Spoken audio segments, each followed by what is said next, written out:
Así es, dijimos que íbamos a hablar del hombre dragón y en la semana pasada hubo dos noticias científicas bastante relevantes para el mundo de la paleoantropología y sus derivados, digamos. Esto, el hombre dragón deviene este nombre o alude a un descubrimiento chino que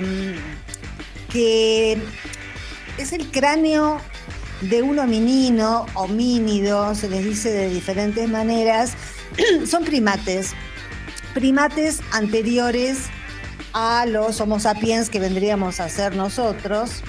Y según los expertos que lo presentaron, se trataría de una especie desconocida hasta ahora. Se le dice el hombre dragón porque es un cráneo bastante más grande que los conocidos y que albergaría está todo bien con el sonido porque a mí me sube y me baja.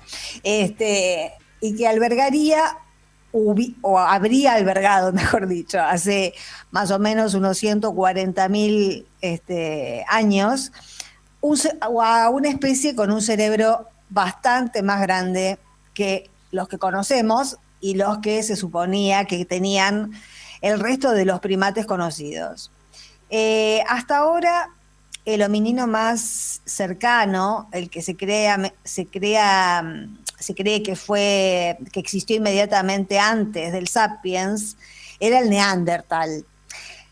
Muchas veces escuchamos decir que que la especie humana, que el Homo sapiens, desciende del Neandertal, porque el Neandertal se extendió por algunas zonas de Europa, algunas zonas de Eurasia, en realidad, pero también llegó hasta Escandinavia, y hay como cierto recelo racista en decir lo que en realidad ya hace mucho que se sabe, y es que de Neandertal tenemos poquito en nuestro ADN. En realidad tenemos más de Australopithecus, que son los homininos que venían del Cuerno de África. Hay cierto recelo racista, por supuesto, en pasar en limpio que la especie humana deviene de negros, que todos fuimos negros alguna vez y que devenimos de eso. Esas especies en el Pleistoceno, esos homininos que venían del Cuerno de África, se emprendieron una migración hace 140.000 años y se fueron hacia Europa.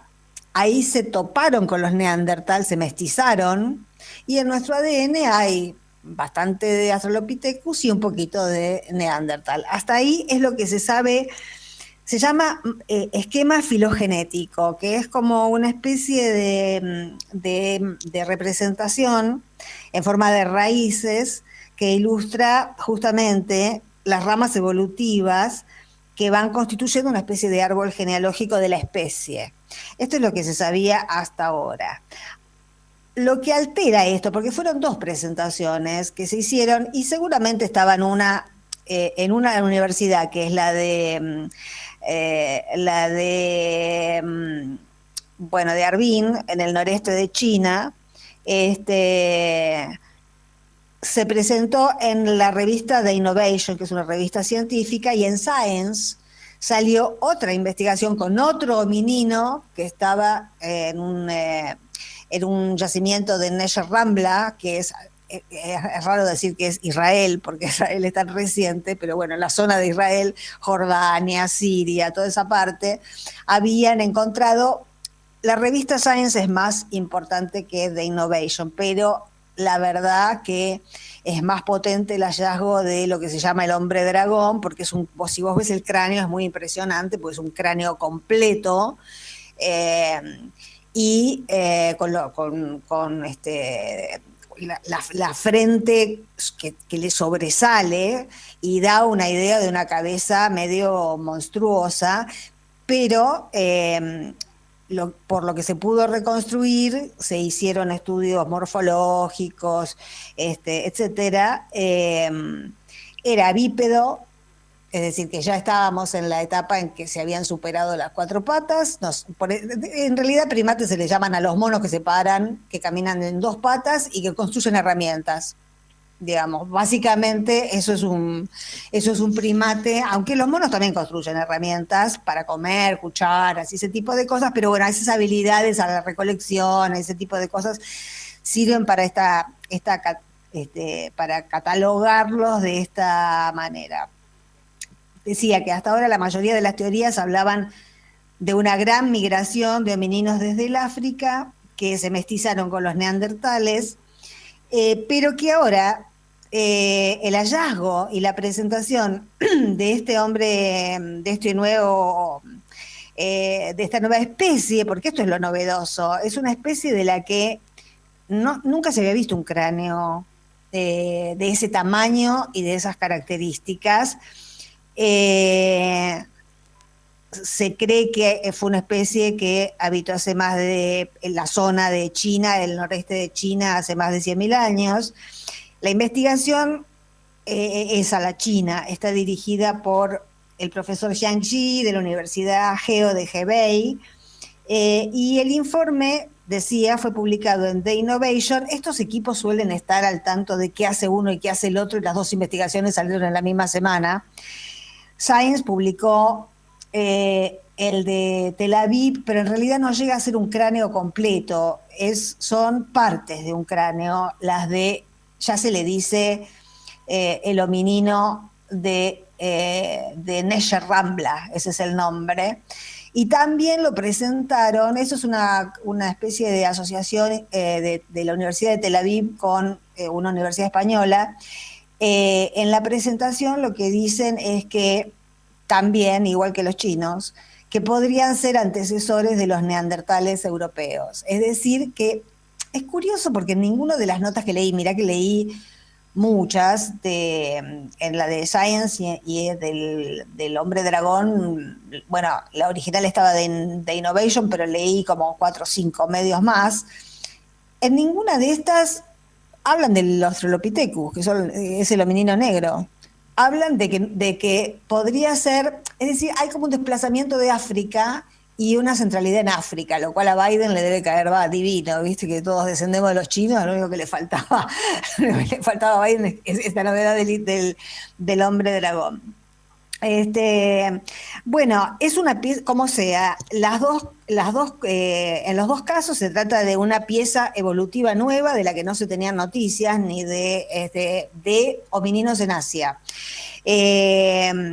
Y en ambos casos son fósiles que se siguen estudiando y se siguen rastreando. El del dragón, en realidad, se había encontrado en los años 30 en esa zona, pero estaba bajo la ocupación japonesa, y entonces fue escondido en una casa porque se tenía una vaga conciencia de que era un hallazgo importante, científicamente importante, y estuvo escondido durante décadas. Después se perdió el rastro, y después, hace como unos cuantos años, fue entregado a esta Universidad de Harbin para que se estudie, y la semana pasada se dieron los resultados.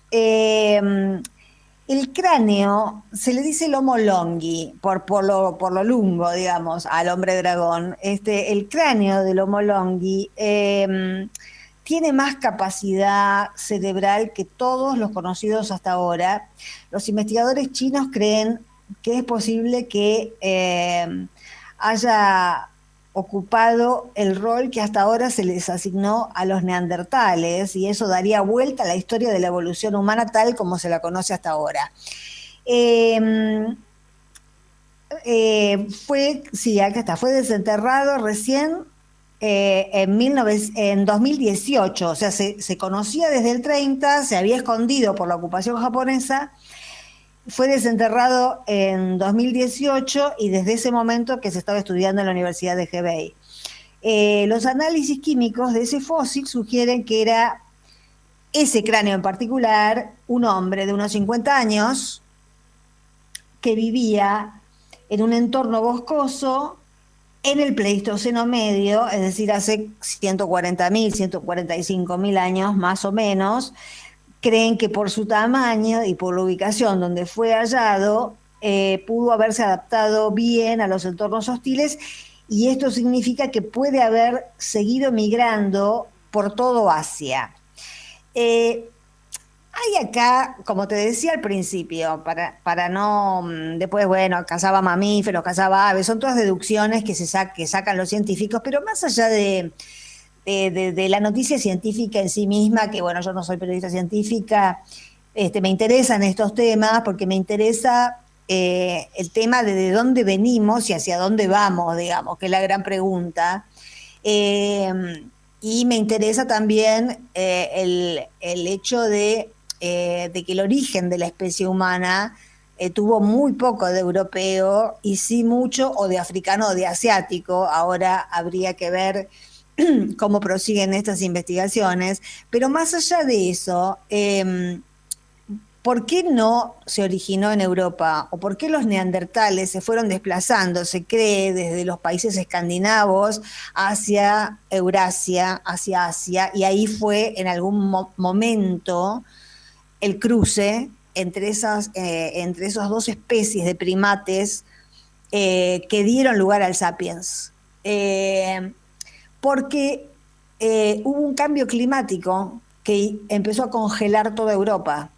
Y entonces, cuando se dice que la humanidad nació en África, es porque África fue un continente que por lo menos en esa época, en el Pleistoceno medio, fue prácticamente la única zona del mundo que quedó fuera de la glacialización del planeta Tierra.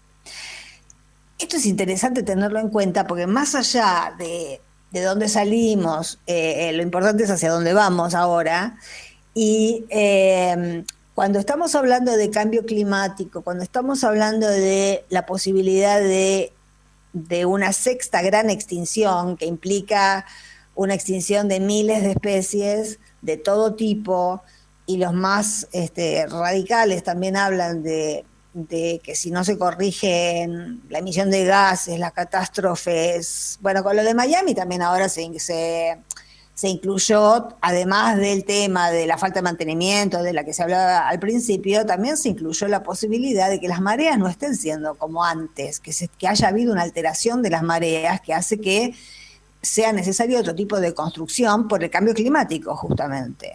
Entonces, hay algo de lo que contra lo que estamos peleando, en realidad no estamos peleando, deberíamos pelear más, pero no estamos previniendo, y tiene que ver con el actual modo de producción, que hace que tengamos en cuenta, por un lado, que el hecho de que estemos hoy aquí no significa que siempre vayamos a estar, porque hubo muchas especies parecidas a la nuestra que estuvieron unos cuantos miles de años, pero después desaparecieron, y en general por cuestiones climáticas desaparecieron, porque se congelaron, y además porque esos cambios climáticos obligaron a los desplazamientos. Eso también obliga a mirar a los migrantes de otra manera, porque la humanidad es migrante, todos somos migrantes, todos venimos de algún migrante, no hay nadie originario del todo de ninguna parte. Todos venimos de desplazamientos, todos venimos de necesidad de irse, y hay diferentes modos o causales para irse. A veces puede ser un cambio climático, a veces puede ser que un territorio se hace invivible por una guerra, pero esa guerra está provocada también por otros países, con lo cual estas noticias está bueno leerlas en términos evolutivos, pero también en términos políticos.